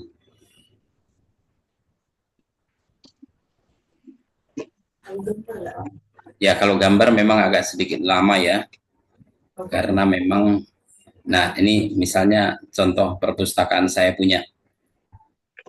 Ini ada beberapa gambar yang saya minta supaya dia buatkan. Jadi ini gambar-gambar yang saya minta. Bahkan membuat misalnya logo-logo seperti ini juga bisa. Ini tentang, ya mungkin sedih, takut, marah, itu bisa. Contoh-contoh gambar yang bisa kita mintakan untuk kita bikin PowerPoint. Ya, intinya kita bisa. Ini memang masih menggambar. Nah, ini gambarnya yang kita dapat. Buatkan PowerPoint PPT dari yang atas tadi, dia akan buatkan. Nah, memang kita kadang-kadang, nah ini judul slide satunya begini. Kalau kadang-kadang kita minta gambar yang cocok seperti apa, nanti dia akan kasih, lalu tolong buatkan gambarnya, dia juga buat. Ini masih dalam bentuk yang terbuka begitu, PowerPoint. Dan ini bisa di-download. Biasanya mereka akan beri, apakah Anda ingin mendownload, dan kita bisa download. Misalnya ini, jika Anda mau format PPT, tinggal tulis saja sini mau, maka nanti dia akan kasih. Kalau kita bilang terima kasih juga dia akan bilang sama-sama. Kalau kita belum mengerti, dia akan pandu dan bahasanya itu sangat baik. Oke, sambil kita nunggu, silakan Ibu Joyce. Ini ada yang mau bertanya dari Pak Timotius, Pak Yunus Timotius, silakan bertanya Pak. Secara langsung bisa atau bisa tulis di dalam. Ya, baik, terima kasih. Mohon maaf saya tidak buka kamera karena dalam perjalanan. Ya, baik Pak. Pertanyaan pertama kepada Pak Sutrisno. Boleh saya tahu Pak, latar belakang pendidikan Bapak sampai bisa menguasai materi-materi yang umumnya tidak dikuasai ini oleh para pendeta ini? Ya, apakah memang ada hubungan dengan latar belakang pendidikan? Apakah Bapak otodidak sehingga membuat kita jadi terpukau? Itu pertanyaan untuk Pak Sutrisno. Yang kedua, tanpa bermaksud untuk yang hal yang negatif, saya beberapa tahun lalu sudah mempersiapkan sebuah materi AI /ChatGPT, manfaat dan masalahnya buat gereja. Nah, itu beberapa tahun yang lalu, sebelum ramai sekarang tentang AI dan ChatGPT. Jadi, sekali lagi tanpa bermaksud negatif, kalau memang ada kesempatan, saya dengan senang hati ingin membagi ini kepada para peserta. Terima kasih, Tuhan Yesus berkati kita. Ya, terima kasih Pak Yunus. Saya juga pengen itu Pak. Kalau Bapak sampaikan itu, saya ikut juga itu seminarnya. Memang sebenarnya kita diskusi dengan AI ini, dia jujur sih. Ketika saya tanya apa bahayanya penggunaan AI, dia kasih tahu juga. Gitu. Dan kalau kita desak, dia akan buka lagi. Jadi AI ini sifatnya jangan bertanya sekali, tapi lebih dalam. Nah ini misalnya unduh kuasa nama Yesus, Kisah Para Rasul 3:16. Itu nanti sudah dalam bentuk PowerPoint, walaupun belum ada gambar, karena saya tidak minta gambar. Ya, jadi jangan secara langsung. Nah benar kata Pak Yunus tadi, memang ada bahayanya penggunaan AI. Hanya saja memang sama seperti tahun 1980 atau 90, dulu ada yang mengatakan bahwa komputer itu adalah cikal bakal dari antikristus. Kan selalu kecenderungannya ada saja yang begitu ya. Saya ingat banget itu dulu, wah komputer ini akan menjadi alatnya antikristus. Nah kita bisa saja sih percaya, tapi bukan berarti bahwa tidak ada manfaat baiknya. Sama halnya dengan ChatGPT ini, bahwa memang datanya tidak selalu benar. Saya harus mengatakan bahwa datanya tidak selalu benar. Dan dia datanya itu open banget. Jadi kalau kita nggak hati-hati, bahkan kita bisa kemudian melihat dari teologi yang lain, dan itu bahaya kalau kita nggak cukup. Makanya tadi saya katakan di awal bahwa ini tidak bisa menggantikan bangku kuliah, ini tidak bisa menggantikan pembacaan kita terhadap literatur yang ada, karena biasanya itu akan lebih baik di sana, apalagi kalau kita GSIA lalu dari sana. Kalau dari sisi latar belakang saya sebenarnya nggak nyambung sih Pak, ini hanya karena coba belajar saja ini, karena ya dengan kemajuan yang ada kita belajar saja sih.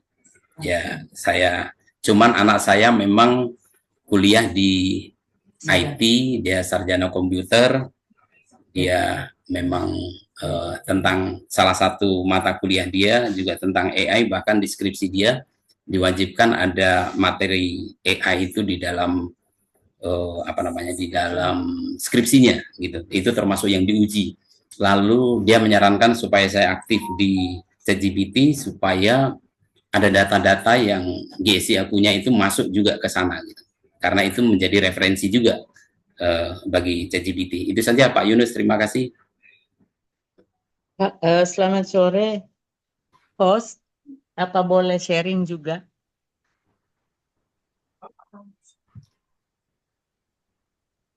Dengan Ibu siapa? Suaranya nggak terdengar. Maaf, dengan Ibu siapa? Oh, Ibu Jenny. Dari saya Jenny Palunsu, daerah 1 Sulawesi Utara. Silakan Bu. Iya, saya merasa positif dengan seminar ini, terutama bagaimana kita kaum wanita memanfaatkan teknologi. Dan teknologi ini netral sifatnya. Dia bukan tinggal kita saja menggunakan, mau itu dinilai seperti apa. Dan yang saya sudah sudah download aplikasi ChatGPT, dan baru saja saya mencoba meminta untuk dibuatkan program kegiatan kaum wanita gereja. Langsung keluar topik-topik yang bagus, kemudian ada tujuan yang dia sudah tuliskan, ada kegiatan-kegiatan tambahan. Sebenarnya kita perlu, intinya saya mau bilang bahwa kaum wanita gereja GSCA ini perlu mencoba. Menurut saya download saja dulu ChatGPT, ya AI ya, itu sudah bermain di AI karena kita nggak bisa hindari, kita sedang berhadapan dengan generasi teknologi terbaru dan menolong sekali ketika kita katakan jalan buntu lah begitu ya, mau bikin program bagaimana ya, ini program apa aja yang kita bisa kembangkan di kaum wanita lokal, di kaum wanita wilayah atau daerah. Dan ChatGPT ini membantu sebenarnya. Tapi perlu tulis spesifik ya. Kalau kita orang Kristen ya tentu kasih gereja itu sudah akhirnya keluar yang sifatnya gerejani. Kalau mungkin tulis GSJA, ya siapa tahu ada. Kita akan coba. Saya kira dorongan saya kepada teman-teman semua adalah coba saja dulu menggunakan apa namanya AI ini. Ya, tidak sulit, sangat tidak sulit. Ya, betul ya Pak Sutrisno. Ya, Betul. saya kira itu, terima kasih, saya sharing aja itu. Saya barusan bikin lagi kok program, bisa ternyata. Mantap. Terima kasih. Shalom. Ya, Salam Ibu. Terima kasih. ya, terima kasih Ibu Jenny Palunsu, terima kasih buat Sama-sama. sharingnya, dan terima kasih juga buat Pak Sutrisno. Waktu kita sudah selesai. Jadi kalau ada pertanyaan-pertanyaan yang belum bisa dijawab atau belum ada waktu untuk ditanyakan di tempat ini lewat seminar ini, ibu-ibu bisa tulis di dalam room chat biar nanti kita teruskan ke Pak Sutrisno dan bisa dilanjutkan oleh DKWN. Jadi terima kasih banyak buat seminar yang luar biasa yang membuka wawasan kita. Biar kita semua ibu-ibu wanita terpuji dimanapun kita berada, kita bisa menggunakan teknologi ini untuk memperlengkapi pelayanan kita. Nah, waktu selanjutnya saya akan serahkan kepada DKWN untuk menyampaikan beberapa pengumuman kepada Ibu Emi. Saya persilakan. Ya. Puji Tuhan. Terima kasih Ibu Joyce. Terima kasih untuk sudah menolong memandu seminar ini berserta dengan Ibu Heni ya yang sudah menolong seminar ini. Terima kasih untuk Pak Sutrisno yang sudah menolong kami untuk menambah wawasan. Saya percaya selepas daripada seminar ini, ibu-ibu tidak saja pakai handphone atau gadget untuk WA ya atau menelpon seseorang, tetapi bisa juga untuk memperdalam kerohanian dengan penelitian-penelitian lebih lanjut, baik itu melalui aplikasi Alkitab digital dan juga AI. Bahkan kalau kita mau kembangkan AI, ada banyak hal yang bisa kita dapat, termasuk tanya AI resep masakan, itu bisa juga. Oke, puji Tuhan.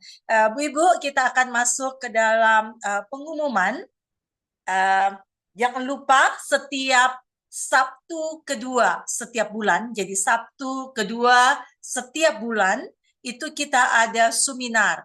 Sekali lagi, diingat-ingat, Sabtu kedua setiap bulan. Dan bulan depan, kita akan mengadakan seminar di tanggal 9 Agustus dengan tema human trafficking, dan pembicaranya adalah Ibu Temi Wolner. Ya, saya berharap Bu Ibu bisa ikut, bahkan bisa menolong untuk mempromosikan seminar ini di gereja-gereja setempat, sehingga lebih banyak lagi yang bisa ikut di dalam seminar ini. Kemudian, Hari Nasional Kaum Wanita atau Harnas Kaum Wanita. Tahun ini kita punya tema Holiness, dan kami mengharapkan Bu Ibu bisa mulai mengerjakan atau menjalankan program ini, yaitu mengadakan Harnas, sekali lagi di gereja setempat masing-masing. Kenapa di gereja setempat?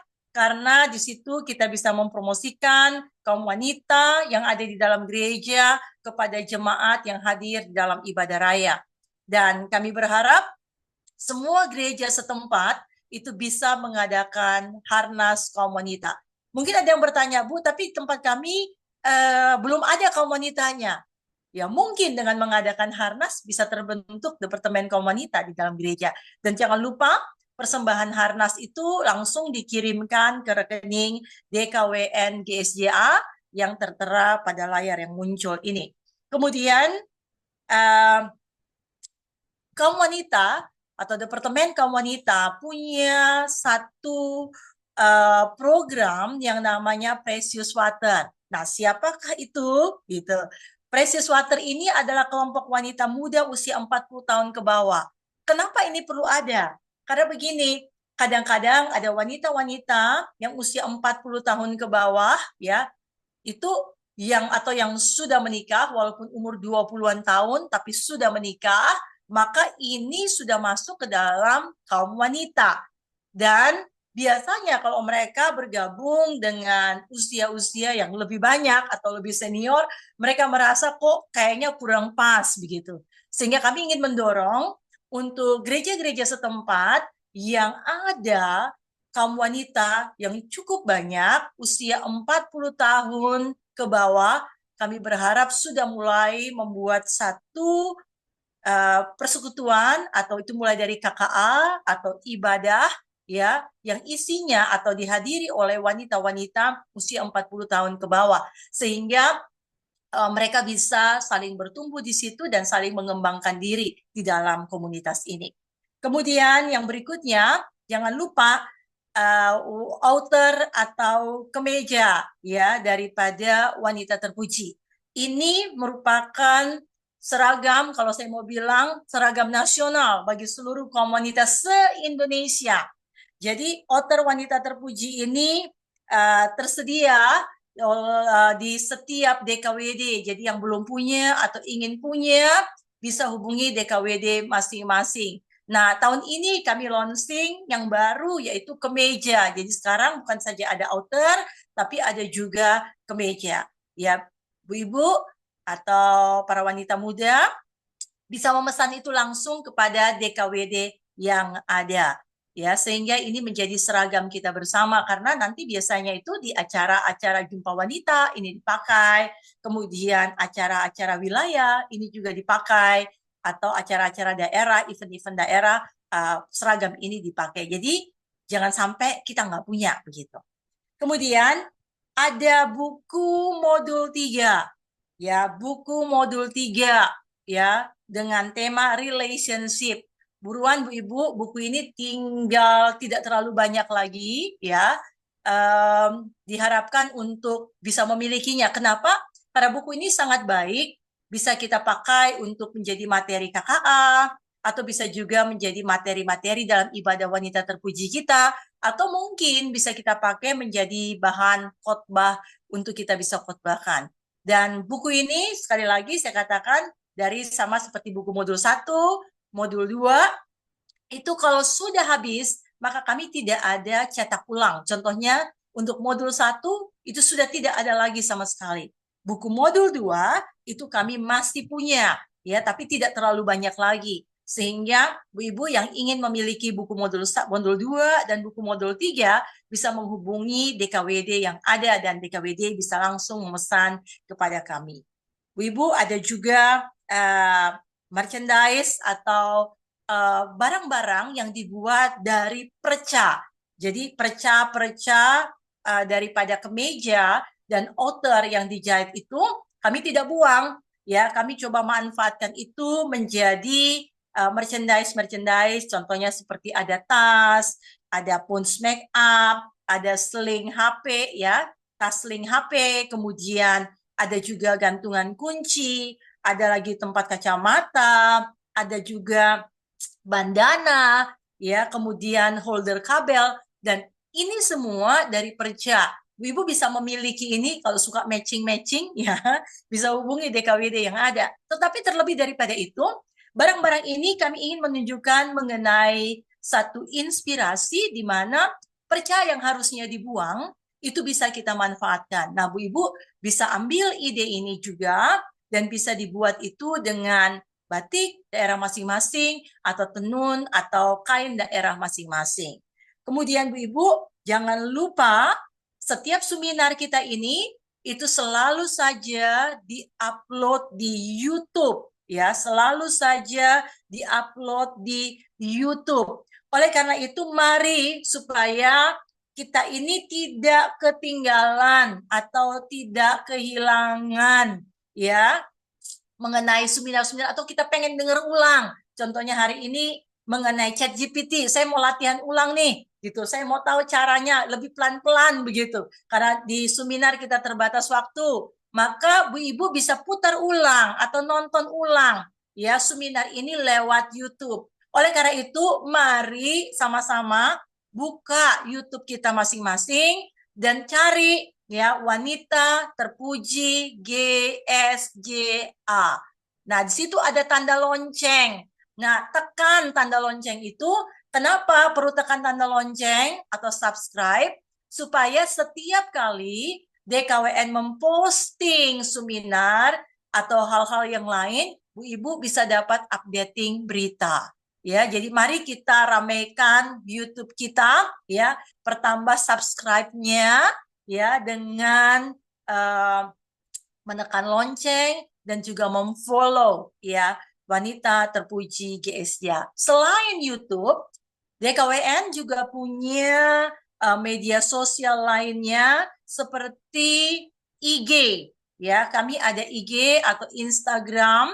Bu Ibu bisa buka IG atau Instagram, tulis cari Wanita Terpuji _DKWN GSJA. Nah, ikuti gitulah ya. Ikuti atau follow ya. Kemudian kita bisa lihat pengumuman mengenai seminar itu ada di akun ini.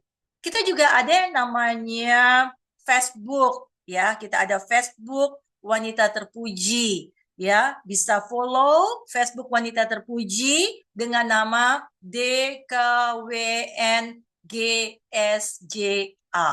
Jadi diharapkan Bu Ibu semuanya bisa follow, sehingga mari kita tingkatkan. Sekarang ini teman yang dimiliki oleh DKWN masih di bawah 500. Mari selepas seminar ini pertemanan akan semakin bertambah ya. Kemudian kita juga ada yang namanya lapak. Nah, lapak water atau lapak Wanita Terpuji itu bisa dicari di Facebook, lapak water GSJA. Nah, di lapak water ini sebenarnya tempat di mana kita bisa terhubung satu dengan yang lainnya, khususnya atau bagi mereka baik itu produsen ataupun juga pembeli. Sehingga di lapak water ini terjadilah kerjasama, mungkin yang di kota besar ya bisa menawarkan produk-produk yang murah, kemudian di daerah-daerah bisa melihat itu dan coba bisa membeli, sehingga harapan kami adalah bisa terjadi transaksi ya, jual beli. Dan jangan khawatir, lapak ini, grup ini tertutup khusus untuk Wanita Terpuji saja, sehingga ini menolong untuk meminimalisasi adanya penipuan. Makanya kalau ada yang meng-add tapi tidak mengisi jawaban dengan lengkap, kadang-kadang belum dikonfirmasi untuk diterima. Jadi tolong untuk bisa mengikuti arahan yang ada. Itu saja pengumuman untuk bulan ini. Tuhan Yesus memberkati. Saya serahkan kepada Ibu Esther yang akan menutup kita di dalam doa. Shalom, puji nama Tuhan. Saya percaya bahwa kita semua sangat diberkati oleh materi yang disampaikan oleh Pak Sutrisno. Tapi ada beberapa hal yang saya mau sampaikan. Ibu-ibu, ini kalau masih yang baru, ini menjadi mainan baru buat kita. Ya, ini jadi mainan baru. Tolong, boleh sih main-main seperti Pak Sutrisno bilang, dikutak-kutik, kutak-kutik, boleh. Tapi jangan pernah lupa ya kewajiban kita ngurus suami, ngurus anak ya. Jangan sering keasikan ngutak-ngutik sampai lupa ngurus suami sama ngurus anak ya ibu-ibu ya. Terus yang kedua, memang betul kita mau bikin khotbah, mau bikin visi misi, mau bikin program, bikin apa, tinggal cepat keluar semua. Tapi satu hal, bagaimanapun apa yang kita khotbahkan itu betul-betul harus kita gumulkan, kita bawa di dalam doa, kita betul-betul tanya sama Tuhan seperti apa. Jadi jangan main asal langsung. Oke, sekarang ini aja coba ChatGPT bilang apa, langsung itu disampaikan. Mari kita jangan melupakan esensi yang paling utama, yaitu relationship kita dengan Tuhan. Amin. Pada waktu kita punya relationship yang baik dengan Tuhan, maka apa yang dikatakan oleh ChatGPT itu bisa betul-betul hidup. Tetapi kalau kita nggak ada relationship dengan Tuhan, apa yang dikatakan oleh ChatGPT sebagus apapun, waktu kita khotbahkan, semuanya itu pasti tidak akan dapat memberkati orang. Mari kita bersama-sama kita akan menutup. Pak Sutrisno, terima kasih. Tuhan Yesus memberkati, sudah bikin ibu-ibu pinter semua ya, mulai dari sekarang lebih keren, nanti suaminya yang bengong-bengong, wow, istriku luar biasa ini ya.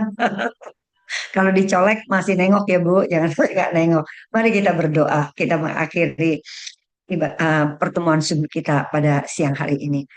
Bapa kami yang ada di dalam surga, kami sungguh mengucap syukur kepadamu Tuhan untuk materi yang baru saja disampaikan Tuhan. Kami mau kemajuan teknologi itu memang sangat menolong kami sehingga kami punya waktu lebih banyak lagi untuk membangun intimasi dengan Tuhan, untuk membangun kedekatan dengan Tuhan.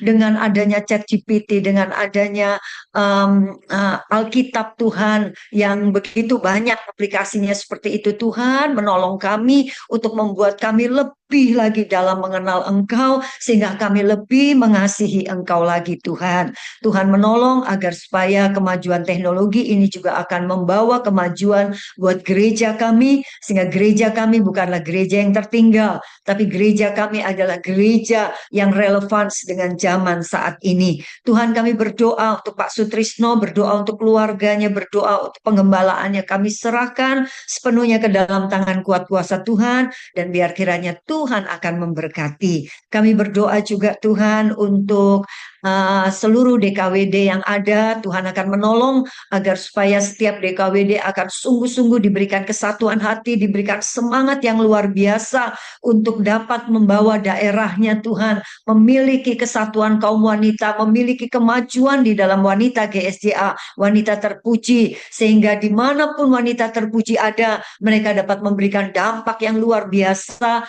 untuk sekeliling mereka, terutama untuk keluarga mereka. Betul-betul Tuhan, wanita-wanita kami, wanita GSJA adalah wanita terpuji. Kami tahu ada tantangan-tantangan, tapi kami percaya Tuhan bahwa Engkau sanggup mengatasi setiap tantangan yang ada. Jika kami mencari Engkau, maka Engkau selalu ada buat kami dan solusi selalu ada buat kami. Terima kasih Tuhan, terima kasih. Kami berdoa untuk Badan Pimpinan Pusat, kami berdoa Tuhan untuk bapak-bapak yang ada di Badan Pimpinan Pusat. Tuhan memberkati mereka, Tuhan tolong mereka, berikan mereka hikmat, berikan mereka ide-ide yang baru Tuhan, yang betul-betul daripada Engkau, sehingga dapat membawa kemajuan demi kemajuan untuk gereja kami ini Tuhan. Terima kasih Bapak, terima kasih. Kami berdoa untuk bangsa dan negara kami, biarlah Engkau terus menolong agar supaya bangsa dan negara kami semakin hari boleh semakin aman, semakin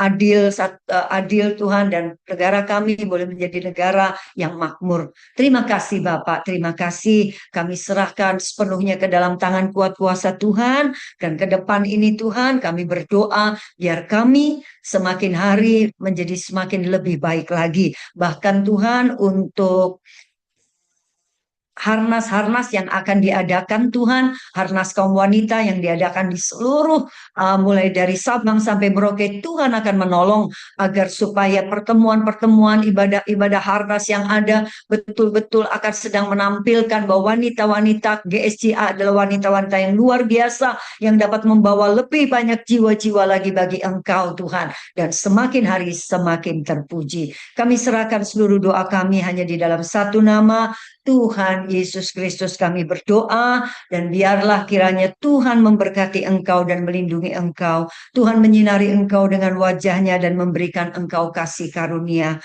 Tuhan menghadapkan wajahnya kepadamu dan memberikan Engkau damai sejahtera. Di dalam berkat nama Bapa, Putra dan Roh Kudus, semua yang percaya mengatakan amin. Amin. Tuhan memberkati semua. Tuhan. Silakan menyapa sebentar satu dan yang lain. Terima kasih Pak Sutrisno. Terima kasih Pak Sutrisno. Terima kasih Pak Sutrisno. Pak Sutrisno. Terima kasih. Terima kasih Bu Heri. Pak Sutrisno dan keluarga. Terima kasih Ibu Esther. Terima kasih KWD Maluku. Sama-sama. Terima kasih Bu Esther. Terima kasih. Sama-sama. Terima Terima kasih. kasih Bu Esther. Semuanya terima Yuk, kasih. pamit ya. Ngajarin, yang di KWD ngajarin teman-temannya. Ngajarin dia. Ya, minimal ibu-ibu yang ada di sini nanti besok ke gereja, ayo kumpulin kaum wanitanya, ajarin. Itu jadi program. Dan berkati semuanya. Tuhan berkati semuanya. Terima kasih Tuhan Yesus memberkati. Terima kasih. Yuk, Tuhan Berkati berkati. semuanya. Mohon pamit. Amin. Shalom. Memberkati. Ya, terima kasih Pak. Terima kasih Bu Bisa Esther. ditutup. Shalom. Yuk, shalom. Sampai bulan depan. Amin. Materi Ibu Melan sama materi ini nanti Sekarang nggak pakai. bergantian ya, saya akan kirim. Saya belum sempat kirim yang Ibu Melan punya. Ya, Tuhan berkati semua. Salam. Tuhan berkati. Tuhan berkati. Shalom. Terima kasih. Tidak mau foto tuh. Tidak mau foto.